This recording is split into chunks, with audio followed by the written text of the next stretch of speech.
Hi friends, I'm Narendra, Andhra Pradesh wrestler. ఎలా ఉన్నారు friends? నేనైతే బాగున్నాను ఫ్రెండ్స్. ఎన్నో రోజుల తర్వాత మొదటిసారిగా మనం వందో భారత్ ఎక్స్ప్రెస్ అయితే ఎక్కబోతున్నాము. చాలా ఎక్సైటింగ్ అయితే ఉంది. ఇప్పటి వరకు లోపల ఎలా ఉంటుందో కూడా తెలియదు నాకు. ఇంకా నా సీట్ దగ్గరకు వచ్చి కూర్చున్నాను. ఇంకా వందే భారత్ ట్రైన్ అయితే దుమ్ము లేపుకుంటూ పోతుంది. చాలా స్పీడ్ గా అయితే వెళ్తుంది. ఇంకా లోపలికి రాగానే ఫ్రీగా అయితే ఒక వాటర్ బాటిల్ ఇచ్చారు. అంతా పెన్ డ్రాప్ సైలెంట్ గా అయితే ఉంది. ఇంకేమైనా ఇస్తే బాగుండు అని అనుకున్నాను. ఇంకా చిన్న స్లీప్ అయితే వేసాను. సడన్ గా లేపి టిఫిన్ తీసుకోండి సార్ అని చెప్పి అన్నారు. ఆ ఏముందిలో నార్మల్ ట్రైన్స్ లో లాగే కదా ఉండేది అనుకున్నాను. టిఫిన్ అయితే చాలా బాగుంది.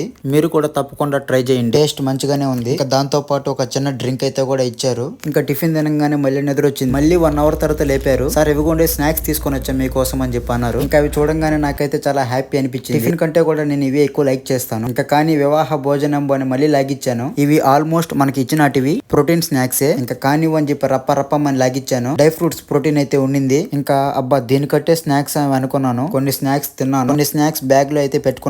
ఇంకా ఆల్మోస్ట్ స్టమక్ అయితే ఫుల్ అయిపోయింది. ఇంకా వాష్రూమ్ కి అయితే వచ్చి హ్యాండ్ వాష్ చేసుకుని ఫేస్ వాష్ అయితే చేసుకున్నాను. వాష్రూమ్స్ కూడా చాలా గుడ్ గా అనిపించాయి నాకు. ఇంకా ఎక్కడుందబ్బా అని చెప్పని జస్ట్ చూశాను. ఆల్మోస్ట్ దగ్గరికి అయితే వచ్చేసాం మనము. నాకు అప్పుడు అనిపించింది ఏంటంటే ఎవరికైనా టైం చాలా ఇంపార్టెంట్. మన మోడీ సార్ ప్రభుత్వం ఈ వందే భారత్ ట్రైన్ తీసుకురావడం చాలా గర్వకారణంగా ఉంది. ఇంకా ఆన్ టైం కి అయితే నేను రీచ్ అయిపోయాను. ఇంకా బయట అయితే నా ఫ్రెండ్ వాళ్ళు వెయిట్ చేస్తున్నారు. ఇంకా నేను వచ్చిన వర్క్ అయితే కంప్లీట్ చేసుకుని దేవుడి దగ్గర బ్లెస్సింగ్స్ అయితే తీసుకున్నాను. నేను ఇక్కడికి ఎన్నిసార్లు వచ్చినా ఆయన్ని కలిసే వెళ్తాను ఖచ్చితంగా. Thank you so much support guys.